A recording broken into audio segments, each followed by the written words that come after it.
오늘은 주기도문의 두 번째 청원, 나라가 임하옵시며입니다. 하나님이신 왕이신 하나님은 가장 큰 관심이 왕이기 때문에 자기 백성에게 관심이 많습니다. 다시 말하면 자기 백성인 교회에 관심이 많은데 그 교회가 말하고자 하는 것은 참된 교회입니다. 그러니까 참된 하나님의 자녀들에게 관심이 많습니다.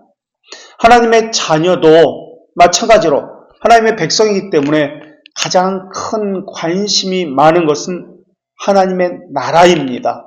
그리고 그 나라의 통치자이신 왕의 명령에 대해서 그 나라 백성들은 민감하게 반응을 합니다.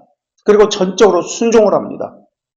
그래서 하나님 나라의 중심의 삶을 살게 될 것입니다. 다시 말하면 교회 중심의 삶을 살게 될 것입니다. 그러니까 가치 중심에 있어서 어디에 두느냐가 달라진다는 말입니다. 직장 때문에, 가정 때문에, 무엇 때문에 라는 말을 하는 것은 하나님을 왕으로서 섬기지 않기 때문에 그렇습니다. 또 그 권위를 인정하지 않기 때문에 그렇습니다. 가장 최고의 권위, 가장 우선시되는 권위라고 인정하지 않기 때문에 그렇습니다. 왕이신 하나님께서 만사와 만물을 통치하십니다.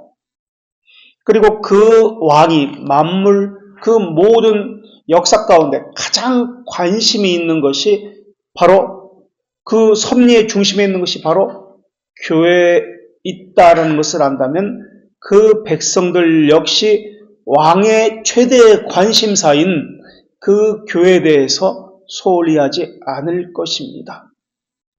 그리고 시간에 있어서도 물질에 있어서도 수고에 있어서도 뒤로 우선순위가 밀리지 않을 것입니다. 그래서 모든 삶의 중심이 교회 중심이 될 것입니다. 그런데 타락 이후에는 하나님 중심이 아니라 누구 중심이 되었다고요? 그 가운데에 누가 있다고요? 그 중심에 나가 있습니다. 나를 중심으로 이것이 점점 확대되어서 맨 나중에 무엇이 있다? 교회가 있습니다. 하나님부터 멀어지기 때문에 그렇습니다. 내가 있습니다. 그 다음에 직장이 있습니다. 거꾸로 되어야 되는데 직장이 있고 그리고 자기 집이 있습니다. 그런 다음에 직장을 먼저 구하고 그 다음에 집을 구합니다. 그리고 직장 근처에 집을 구하고 그 다음 집을 중심으로 직장을 중심으로 그 근처에 교회를 찾습니다. 교회가 맨 나중에예요. 이게 타락 이후의 모습이에요. 그러나 그렇지 않습니다. 하나님 중심인 사람은 가장 먼저 교회를 찾고 교회를 정한 다음에 집을 찾고 그 다음에 집과 교회를 중심으로 직장을 그때서야 알아봅니다. 그러니까 순서가 다르죠. 그래서 많은 손해를 보기도 합니다. 그러나 이것이 바른 신자의 삶입니다. 그래놓고 교회를 맨 나중에 찾아놓고 갈만한 교회가 없어, 참된 교회가 없어 그렇게 이야기합니다. 자기 중심엔 다른 것이 있으면서 교회는 우선순위로 두지 않으면서 갈만한 교회가 없다라고 그렇게 이야기합니다. 두 번째 청원인 나라가 임하옵시며라는 이 기도는 모든 삶의 중심이 바로 하나님 중심, 교회 중심이라는 뜻입니다. 이 하나님의 나라, 하나님의 교회는 말씀과 영으로 통치하는 나라입니다. 그렇기 때문에 그 나라 백성은 말씀에 순종할 것을 힘씁니다. 그리고 말씀이 어떤 하나님의 왕명이 무엇인지를 알기를 힘쓸 것입니다. 하나님의 백성은 하나님으로부터 부르심을 받았을 때 무엇과 무엇으로 부름을 받죠? 말씀과 영어로 부르심을 받기 때문에 그렇습니다. 그래서 하나님의 백성이기 때문에 당연히 말씀에 대해서 성령과 함께 역사하는 그 말씀에 대해서 관심을 갖는 것이 당연합니다. 그래서 하나님의 나라는 말씀과 영으로 통치하는 나라이기 때문에 그 통치 방법에 순종하기를 자발적으로 하는 나라입니다. 우리 웨스트민스터 신앙백서 8장 1절 169쪽에 있습니다. 한번 찾아보겠습니다. 웨스트민스터 신앙고백서 8장 8항 1절입니다.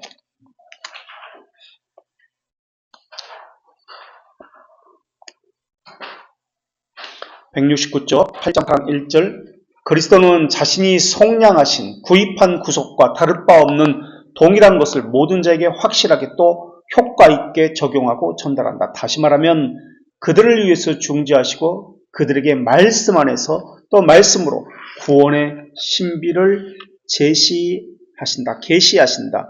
그리고 이 항에서 자신의 성령으로 영으로 그들이 믿고 순종하도록 효과적으로 확신시킨다. 자신의 말씀과 성령으로 심정을 통치하신다라고 나옵니다. 말씀과 성령으로 그들을 통치하신다. 이것이 하나님의 나라의 통치 방법입니다. 그런데 말씀과 심령으로 무엇을 통치하신다고 나왔죠? 2절에 심정을 통치하신다고 했는데 이때 심정이 영어로 뭐죠? 옆에 보세요. 2절에 말씀과 His word and spirit 그 앞에 by heart예요. heart는 의지입니다. 그렇죠? 우리가 배웠죠? 마인드와 하트로 되어 있는데 이것은 의지를 통치하십니다 라는 뜻이에요. 그래서 성경에서는 마음과 심정으로 그렇게 번역했기도 했고 그저 마음으로 라는 단어로만 번역되었습니다. 그런데 원어에는 그것을 다르게 나옵니다. 그래서 심정이다 할 때 이것은 영어로는 하트라고 씁니다. 하트는 마음이라는 개념으로 가지고 있지만은 의지라는 뜻으로 우리가 생각해야 됩니다. 그래서 마인드는 이성, 판단, 오성과 관련되어지고 영혼의 기능을 이야기합니다. 영혼의 기능은 크게 두 가지인데 마인드, 멘테라고 했죠. 라틴어로. 이성, 오성, 판단, 이런 지식, 이런 것과 관련된 것이고요. 또 하트라는 것은 이 감성도 포함하고 있지만 무엇보다도 의지와 관련되어 있습니다. 그래서 바른 지식 안에서 바른 삶, 바른 행위가 일치된 삶이 나오는 것입니다. 그래서 타락 전에는 바른 지식과 바른 행위가 동일했습니다. 그런데 타락 이후에는 이것이 깨어져 버렸습니다. 그래서 우리는 어떻게 돼요? 알고 있어도 그렇게 하지 않습니다. 의지가 우선순위가 아니기 때문에 지식과 감정이 더 우선순위입니다. 그래서 감정대로 합니다. 알고 있어도 그렇게 행하지 않아요. 의지가 저 뒤에 있어요. 그러나 타락 전에는 바른 지식과 의지는 같이 갔습니다. 그래서 지금 여기서도 의지라고 나옵니다. 하나님께서 말씀과 영으로 무엇을 통치하신다? 하트를, 의지를 통치하신다. 그래서 신앙고백서 어떻게 이야기합니까? 중생된 자는 의지가 변화된 자다. 그래서 이것을 순종이라고 그렇게 표현합니다. 그래서 칭의는 순종의 전가다라고도 표현하고 있죠. 그래서 이들은 중생의 체험 있는 자들은 하나님의 자녀들은 말씀과 영에 의해서 그 통치 방법에 의해서 어떻게 한다? 자발적으로 순종한다. 이렇게 나오는 거예요. 자발적으로 순종한다. 무엇에? 하나님의 말씀에, 하나님의 나라에, 그 통치 방법에 자발적으로 순종합니다. 이것을 기뻐합니다. 이것을 즐거워합니다. 그러니까 의지와 감정이 같이 가죠. 기뻐합니다. 행합니다. 그래서 의지와 관련됩니다. 이 하트가. 그래서 다시 정리하면 하나님의 통치는 하나님의 나라에서 이루어지는 하나님의 통치는 하나님의 말씀과 영으로 통치합니다. 그래서 하나님의 백성은 하나님 말씀 배우기를 사모하고 기뻐하고 즐거워합니다. 그래서 하나님의 통치를 받는 사람은 말씀에 자발적으로 기쁨으로 순종하고 통치를 받습니다. 그런데 여기서 또 지금 웨스트민스터 신앙고백서 8장 8항 1장 1절에서 뭐라고 얘기했냐면 그리스도는 자신이 속량하신 구속과 다를 바 없는 동일한 것을 모든 자에게 라고 나옵니다. 모든 자에게 확실하게 또 효과 있게 적용하고 전달한다. 여기서 또 차이가 있습니다. 그리스도의 속죄는 모든 인간의 죄를 구원하기에 충분합니다. 그러나 모든 자에게 전해집니다. 그리스도의 구속은. 그러나 모든 자에게 전해지고 그러나 효과적으로 실제적으로 효력 있게 전해지는 것은 일부에게만입니다. 이것을 말하고 있는 거예요. 이것 때문에 여기서 말하는 모든이라는 단어가 어떤 모든인가에 대해서 의견이 둘로 나누어집니다. 이때 모든은 정말 모든 사람인가? 성경에서 모든이라고 할 때 이 모든은 진짜 모든 사람, 살아있는 존재하는 모든 사람을 이야기하는 것인가? 아니면 제한된 일부의 사람인가에 대해서 이야기가 나뉘어집니다. 일부의 제한된 사람 모두를 이야기하는가? 하나님이 택하신 사람은 누구입니까? 모든 사람입니까? 아니면 일부의 사람입니까? 그래서 개혁신앙은 하나님이 선택한 소수의 모든 사람이다 라고 이야기합니다. 선택된 자에만 적용된다라고 이 모두를 이야기합니다. 성경에서도 모두라는 개념을 이스라엘의 백성 모두라고 했지 모든 인류의 모두라고 그렇게 표현하지 않습니다. 그런데도 성경은 소수인데도 모두라고 표현합니다. 모두 구원하기를 하나님께서 기뻐하신다. 파랑에 나오는 것처럼 서두에 나오는 것처럼 속량하신 모든 자를 이야기합니다. 그리스도께서 값주고 속량하신 모든 자이지 그것과 상관없는 모든 자를 이야기하지 않습니다. 그리고 5항을 볼까요? 168쪽에 나온 앞장에 5항에도 그 이야기가 나옵니다. 2절에 이 모든이라는 단어가 어떤 의미인지 나오는데요. 5항 2절 168쪽 그분은 성부께서 자신에게 준 모든 자 그리스도에게 준 모든 자라고 나옵니다. 그들을 위해서만 화해했습니다. 하늘에 있는 영원한 기업을 그들을 위해서만 구입했습니다. 이렇게 나오는 거예요. 그래서 예수라는 이름의 뜻이 무엇이죠? 모든 사람을 구원하시는 분이라는 개념이 아니잖아요. 그렇죠? 그 앞에 어떤 단어가 붙여져?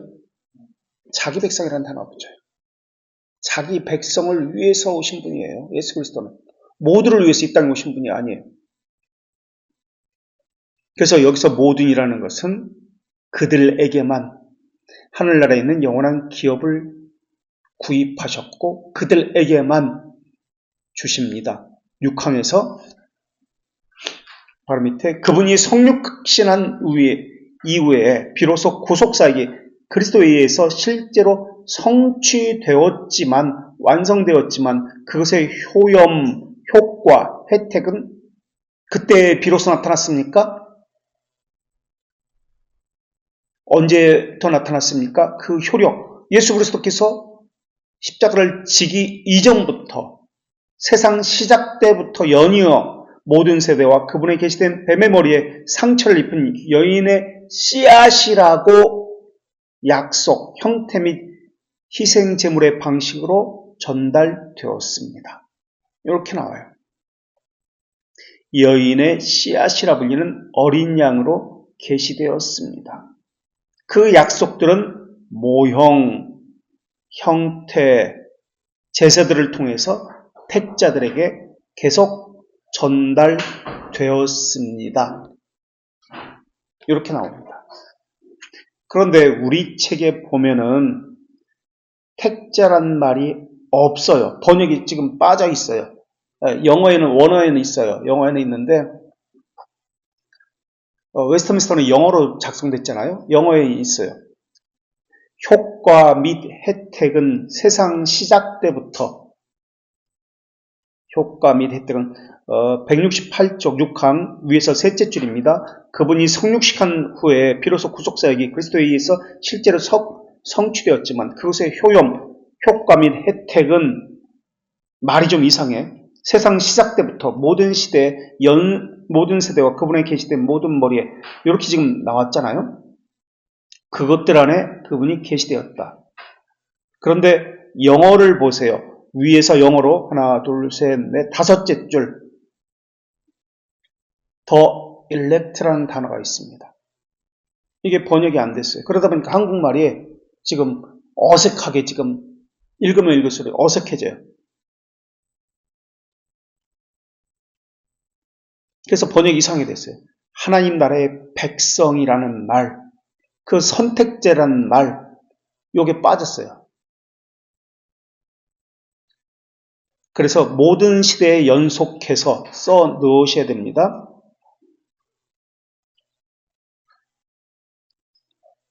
택자들에게 그 약속 형태의 희생제물의 방식으로 전달되었다. 이렇게 되어져야 돼요.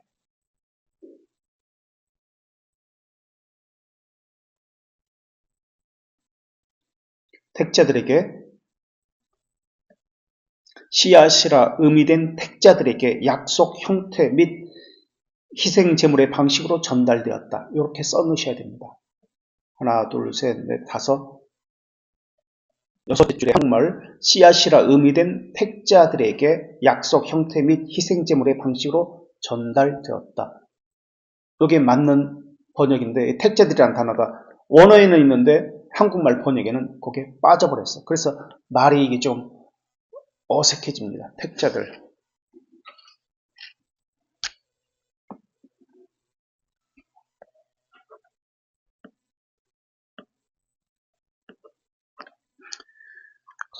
자, 그리고요. 하나님의 나라는 백성이라는 말이죠. 그들에게만 그리스도의 구속의 효용과 혜택이 전해졌습니다. 그들에게만 하늘나라의 영원한 기업이 전해졌습니다. 그렇기 때문에 하나님 나라의 백성만, 택자들만 하나님의 말씀을 듣고 순종합니다. 이렇게 나오는 거예요. 그래서 유기된 자는 하나님의 통치를 거부합니다. 하나님의 말씀이 통치 방법이잖아요. 하나님 나라의 통치 방법인 말씀은 본능적으로 거부합니다. 이렇게 되는 거예요. 적대시합니다. 이렇게 되는 겁니다. 다시 정리해 볼까요? 하나님 나라는 하나님이 왕으로 계신 나라입니다. 하나님이 왕으로 계셔서 그 나라 백성들을 선택된 자로 구성하십니다. 그리고 그 선택된 백성들을 다스릴 때 무엇과 무엇으로 다스리죠? 말씀과 영으로 다스립니다. 그 하나님의 나라는 예수 그리스도께서 성취하신 구속사역으로 성취하신 나라입니다. 그리고 하나님의 나라의 영원한 기업을 하나님의 택자를 위해서 주시고자 하십니다. 그런데 예수 그리스도께서 성육신 하시고 나서야 비로소 효염과 혜택이 주어지는 것은 아닙니다. 영원 전부터, 지금 6항의 이야기가 나오죠. 영원 전부터 효염, 효과, 혜택은 세상 시작 때부터 모든 세대에, 그러니까 이때 모든은 택자를 이야기합니다.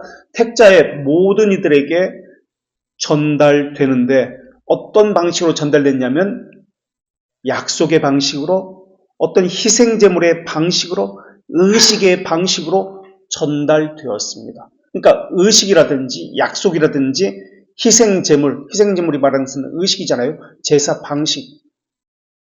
이 안에 무엇이 담겨 있습니까?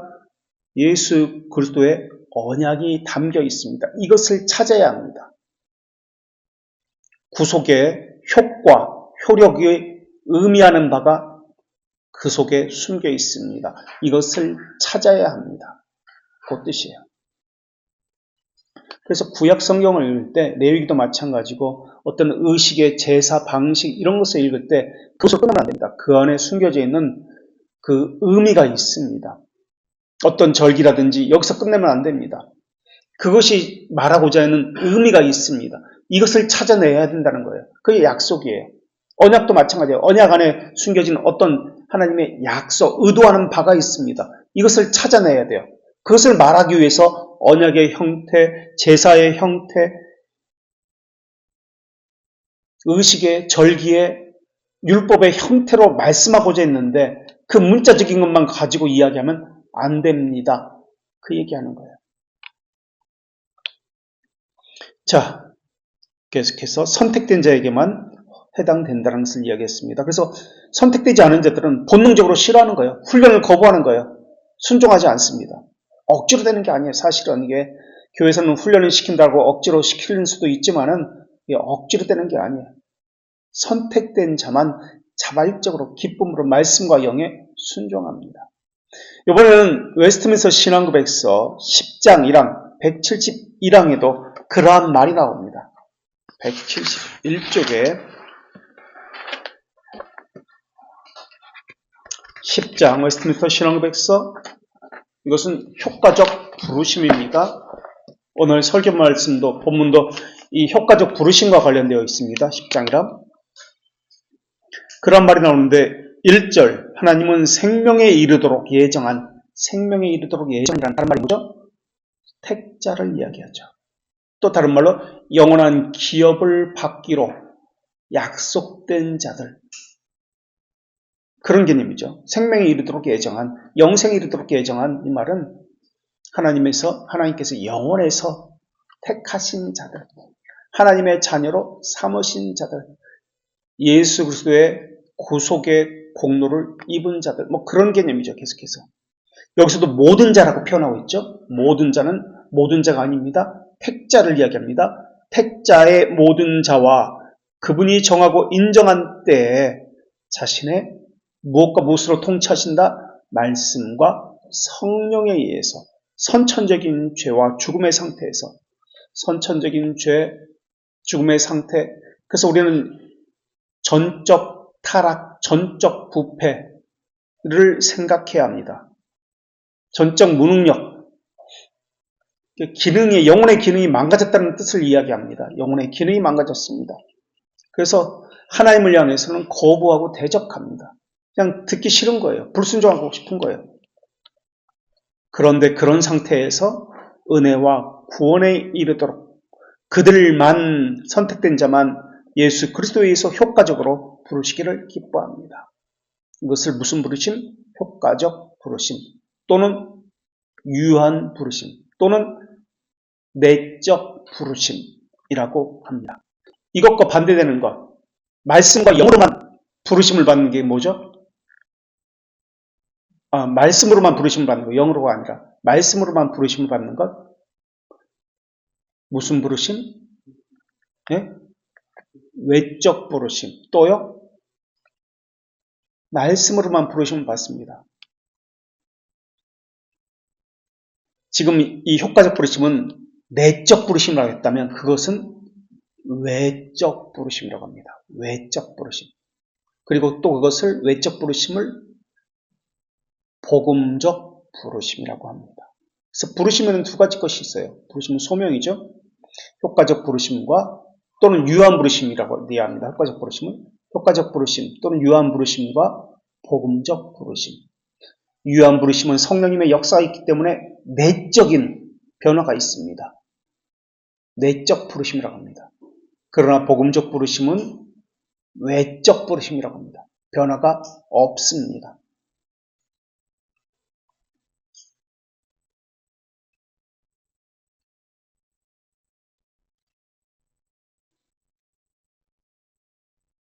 그래서 그들만 하나님께서는 말씀과 성령으로 부르기를 기뻐하십니다. 성령의 역사가 내적으로 역사하기 때문에 그들만 순종합니다. 그들만 기뻐하고 그들만 즐거워합니다. 그래서 가톨릭에서도 유한 부르심을 받은 자가 있고 그렇지 못하고 복음적 부르심을 받은 자가 있습니다. 그래서 복음적 부르심을 받은 자는 기뻐하지 않습니다. 행할 수는 있습니다. 그러나 억지로, 자발적으로 기쁨으로 하지 않고 억지로 형식적으로 합니다. 이 차이가 있어요. 그리고 2절에 계속해서 그들의 마음이 영적으로 또는 도움을 받아, 마음이 영적으로, 내적으로 도움을 받아 하나님의 것들을 이해하고 조명시키고 지금 이해하고 조명시키고 이것은 지성에 관련된 것이잖아요. 마인드에 관련된 것이잖아요. 마인드의 역사에서 그 다음에 어떻게 됩니까? 그들의 굳은 심정을 제거하고 부드러운 심정을 그들에게 줍니다. 여기서도 굳은 심정, 다시 말하면 하트란 단어를 썼어요. 영어로. 굳은 심정, 다른 말로 불순종하는 것, 강팍해서 움직이지 않는 것, 절대 움직이지 않는 것. 굳어있기 때문에 의지가 굳어 있습니다. 그래서 죄를 향해서 굳어 있기 때문에 죄를 향해서는 움직이지만 선과 영적인 것을 위해서는, 하나님을 위해서는 움직이지 않습니다. 그래서 본능적으로 싫은 거예요. 선천적으로죠. 자연적으로 싫은 거예요. 하나님의 말씀이 싫고 하나님께 순종하는 것이 싫고 하나님의 은혜의 방편, 제시된 은혜의 방편이 싫은 거예요. 이것은 굳어 있습니다.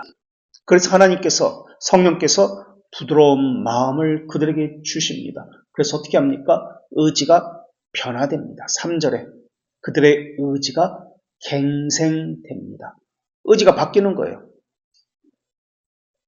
그리고 자신의 권능으로 인해서 그들의 선한 것을 결정하도록 합니다. 그래서 선한 것이 영적 선한 것을 얘기합니다. 윤리 도덕적인 것이 아니라 그것도 포함하고 있지만 영적 선을 위해서 자신이 스스로 결정합니다. 그리고 예수 그리스도에게로 그들을 효과적으로 이끕니다. 그리고 4절에 그들은, 선택된 자들은, 유한 부르심을 받은 자들은, 영원한 기업을 받은 자들은, 영생에 이르도록 예정된 자들은, 그 말입니다. 그분의 은혜로 자발적으로, 하나님 편에서는 역사지만, 하나님의 역사이지만은 효과적인 부르심이지만은 사람 편에서는 자발적입니다. 자기가 스스로 하는 것처럼 자발적이 되어 가장 자유롭게, 억지가 아닙니다. 자유롭게 나오게 됩니다. 이렇게 나와 있어요. 그래서 하나님의 나라의 백성으로서 하나님의 통치를 자발적으로, 기쁨으로 자유롭게, 가장 자유롭게 받습니다. 그러니까 말씀과 영으로 하는 통치를 기뻐합니다. 우리가 기도하는 것은 무엇입니까? 이 주기도문의 두 번째 기도가 나라가 임하옵시며라는 기도가 무엇입니까? 바로 이 기도를 하는 거예요. 그러니까 하나님의 나라가 임한다는 뜻이 아니라 우리가 그분의 나라에 적합한 자로 자발적으로 가장 자유롭게 나아가게 하여 주시옵소서라는 기도를 하고 있는 것이 두 번째 기도 청원입니다.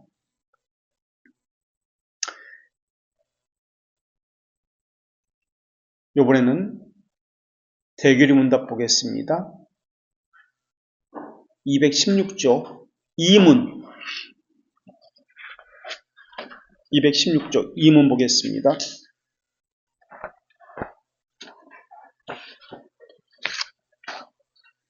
이양 2문 2양 보겠습니다. 대결의 문답 웨스트민스터 대결의 문답 216조 하나님이 계시다는 사실을 어떻게 뚜렷해집니까? 어떻게 뚜렷하게 알 수 있습니까?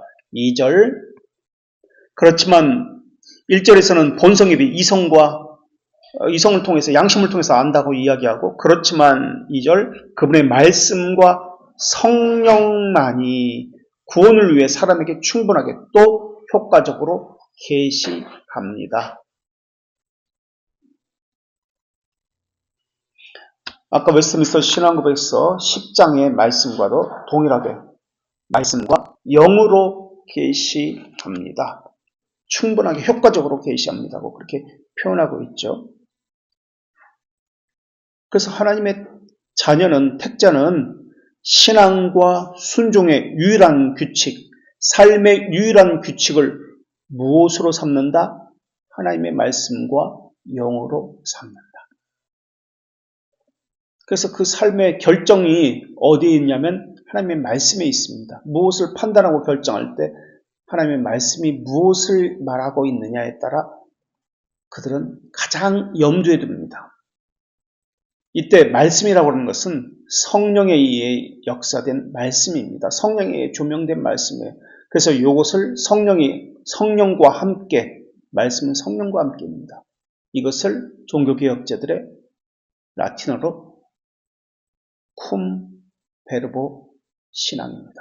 쿰 베르보, 말씀과 함께, 베르보 말씀, 쿰 함께, 말씀과 함께라는 뜻입니다. 성령께서 쿰 베르보, C-U-M 베르보, V-E-R-B-O.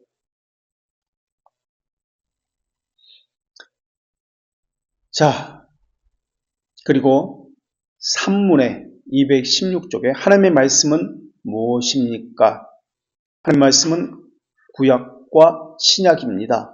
이것은 신앙의 순종의 유일한 규칙입니다. 라고 나옵니다. 신자의 삶의 유일한 규칙, 성경입니다. 그리고요, 다시 이번에는 대규리문답 67문, 68문, 238쪽에 있습니다.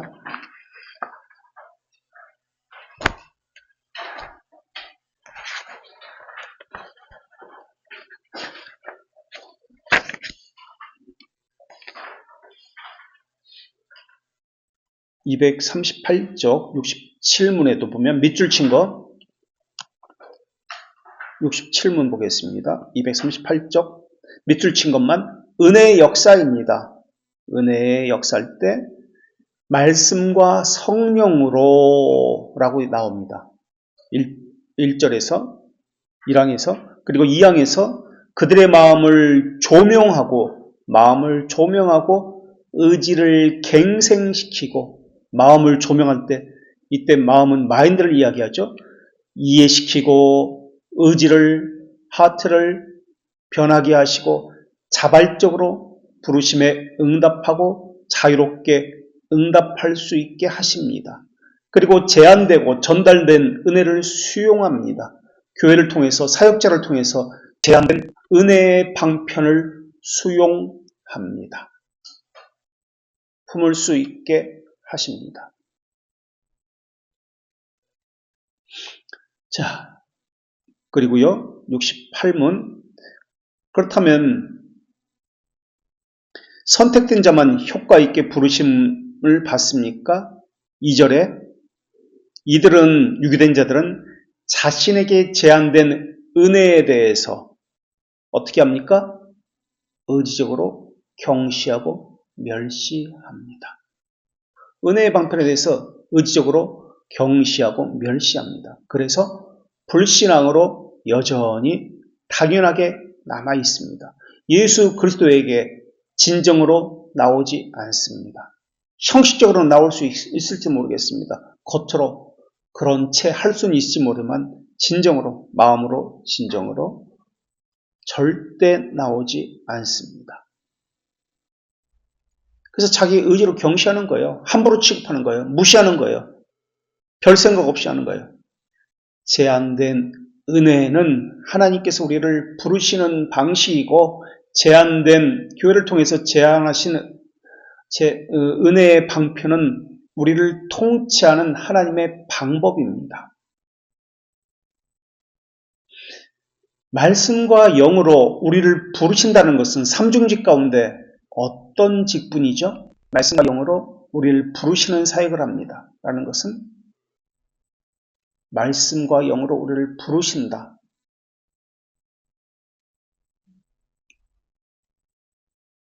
우리에게 계시하신다. 우리를 부르신다.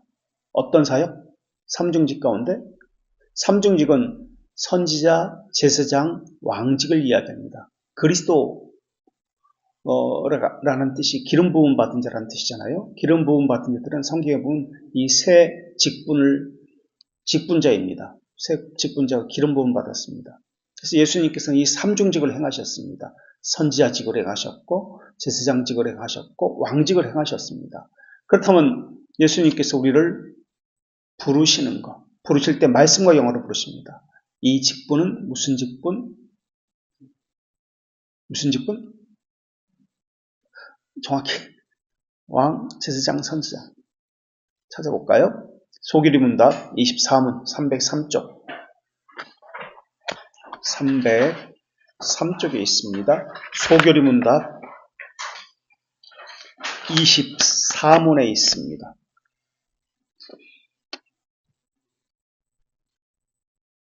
그리스도는 선지자 직무를 어떻게 수행하십니까? 그리스도는 자신의 말씀과 영으로 우리 구원을 위해서 하나님의 뜻을 우리에게 제시하십니다. 복음 선포를 하십니다.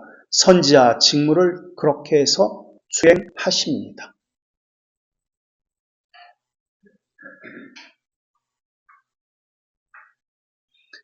그래서 하나님의 나라는 선지자 직에 의해서 부름을 받은 하나님의 백성이 있습니다.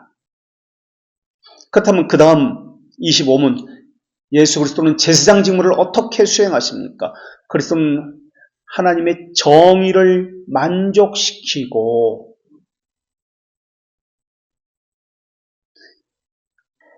다른 곳에서 정의를 만족시켰다라고 할 때 이것이 무엇을 통해서 가장 잘 드러났다고 그랬죠? 혹시 기억나세요? 무엇을 통해서 예수님의 사역 가운데 무엇을 통해서 가장 드러났다? 십자가를 통해서가 아니라 부활을 통해서 가장 잘 드러났다라고 대교련 문답에서 이야기하고 있죠. 여기서 지금 제사장 직무는 무엇입니까? 하나님의 정의를 만족시키고 우리를 화해시키기 위해서 단번에 제물로 드린 겁니다. 그리고 지속적으로 우리를 하나님과 중재하도록 하시는 겁니다. 이게 제사장 직무입니다. 단번에 자신을 드리는 것, 중재시키는 사역. 그리고 그 다음 26문 왕의 직무는 어떻게 수행합니까? 우리를 제압합니다. 죄를 제압하는 것이죠. 정욕을, 탐욕을, 세상의 유혹을 제압하고 우리를 지배하고 변호합니다. 무엇을 가지고? 말씀과 영어를 가지고 우리를 지배합니다. 그리고 자신과 모든 적을 억누르고 정복하고 왕의 직무를 수행합니다. 그렇다면 하나님의 섭리는 무엇을 통해서 무슨 직분과 관련되어서 하나님의 섭리가 이루어지고 만물과 만사를 다스리는 것이죠? 어떤 직분과 관련되어지는 거죠? 왕의 직분.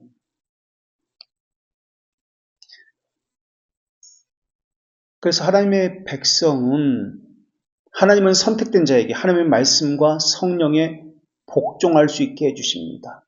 그리고 교회를 통해서 제안하신 은혜의 수단을 수용하는 마음을 주십니다. 부드러운 마음을 주시고요. 변화된 의지를 주십니다. 그래서 자발적으로 자신에게 주어진 은혜의 수단을 기꺼이 수행합니다. 이것이 하나님 나라의 백성입니다. 그래서 하나님의 백성인 교회로 부름받은 택자들에게만 참된 믿음이 주어지고 칭의가 베풀어지고 거룩, 성화가 베풀어집니다. 그래서 참된 교회 백성에게만 칭의, 성화가 이루어집니다. 돌트레이트 1장 7항 46쪽에 있습니다. 2절 밑줄 치고 한번 보겠습니다. 46페이지 그들만 유효한 부르심을 받은 사람만 46페이지 보겠습니다. 밑줄 친 거 2절 자 1절에 밑줄 친 거 6항 돌트레이트 1장 6항 일부가 하나님에게서 믿음의 선물을 받습니다. 택자만 믿음의 선물을 받습니다. 영원한 작정에서 나온 것이고요. 그리고 2절 선택된 자의 심정을 호의적으로 부드럽게 합니다. 그리고 공정한 판단, 심판으로 선택되지 않은 자는 사악함과 완고함에 45페이지 내버려 둡니다. 내버려 두는 거예요. 그러니까 하나님께 덕되지게 해요. 불순종하는 거예요. 내버려 뒀기 때문에 그게 그의 성품이기 때문에 그렇습니다.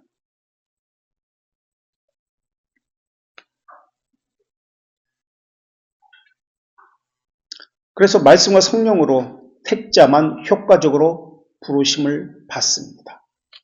그리고 그들만 제한된 은혜를 수용하고 자발적이 되어 가장 자유롭게 나옵니다. 이것이 하나님 나라에 속한 하나님의 백성의 특징입니다. 그들만 참된 믿음, 그들만 칭의, 그들만 성화, 거룩을 받습니다. 이번에는 176쪽 한번 보겠습니다. 신앙고백서 13장 1항 1절 176쪽 176쪽 1항 1절 밑줄 친 것만 보겠습니다.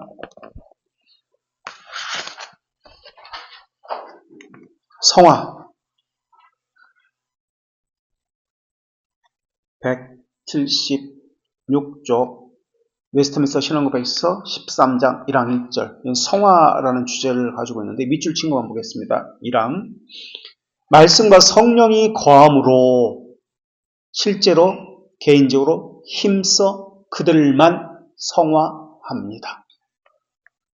유기된 자는 안 바뀌어요. 그대로입니다. 채는 알 수 있습니다. 하는 척 하나님의 자녀만 성화됩니다. 칭의를 받고 성화됩니다. 이게 하나님 나라의 백성의 특징이에요. 실제로도 개인적으로도 그렇게 힘씁니다. 밑줄 친 거예요. 실제로도 개인적으로도 힘씁니다. 어떻게요? 어떻게 실질적으로 개인적으로 무엇을 힘쓰죠? 무엇을 가지고? 말씀으로 성화를 힘씁니다. 말씀과 영으로죠, 정확히는. 말씀과 영으로 성화를 힘써 지킵니다. 성화가 다른 말로 거룩이라는 것이죠. 거룩. 그래서 은혜가 지배됩니다. 은혜가 지배합니다. 그 사람을. 말씀이 그 사람을 지배합니다. 그리고 그렇지 않은 사람은 죄가 지배합니다. 하나님의 택자는 순종이 그 사람을 지배합니다. 그렇지 않은 자는 불순종이 그 사람을 지배합니다. 하나님의 백성과 그렇지 않은 자의 특징입니다. 이번에는 돌트레이트 5장 7항 2절을 보겠습니다. 84쪽에 있습니다. 84쪽.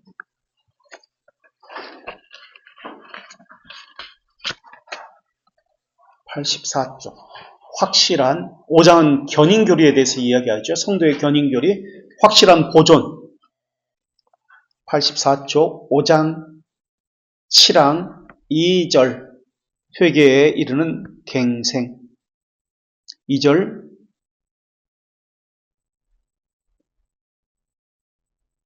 2절이라고 표시가 안 돼 있죠.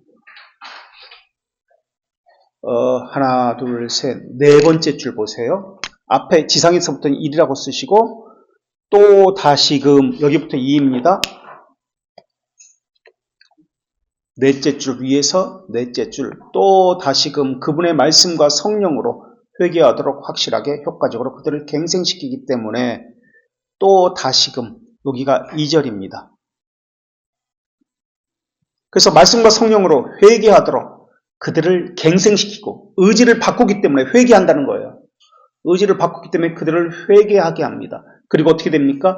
죄들에 대해서, 자기 죄들에 대해서 진지하게 그리고 경건하게 슬퍼합니다. 그래서 그들은 중보자의 보혈로 사면을 구하고 얻게 됩니다. 하나님의 백성은 어떻게 한다고요? 말씀과 성령으로 회개합니다. 그리고 죄에 대해서 진지하고 경건하게 슬퍼합니다. 그리고 중보자에게 사면을 구합니다. 그리고 죄들의 용서를 얻습니다. 이게 하나님 나라의 백성의 특징입니다. 지금 주기도문 두 번째 청원이 한 줄입니다. 겨우 나라가 임하옵시며 이것이 말하고자 하는 것은 엄청난 것을 말하고 있어요. 지금 하나님 나라의 백성의 특징에 대해서 지금 이야기하고 있습니다. 이번에는 하이델베르크 31문을 보겠습니다. 108쪽 108페이지 31문 3항.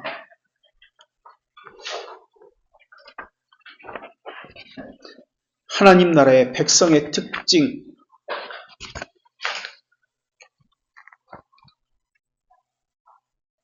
(31문) 3항. 그리고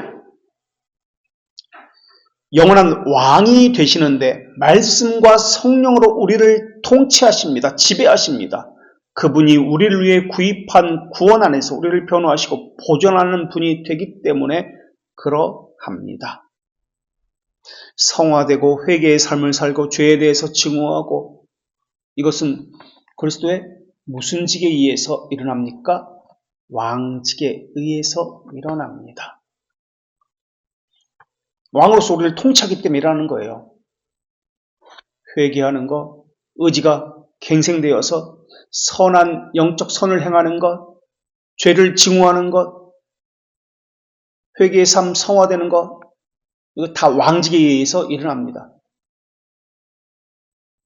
제사장직에 의해서는 자신의 몸을 드리는 것, 이것이 나타나고, 왕직에 의해서는 죄를 이기는 싸움, 회개하는 것, 이것과 관련해서 왕직에 대해서 일어납니다. 자발적으로 순종하는 것, 왕직에 관련됩니다. 제한된 은혜를 순종하는 것. 그래서 예수 그리스도께서는 삼중직을 통해서 하나님의 자녀에 대한 사역을 하십니다.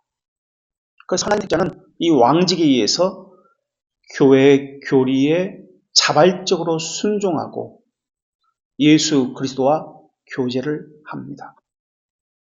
그리고 교회의 교리를 따라서 순종을 하고요. 자, 여기까지 하고 오늘 다 못 마치겠네요.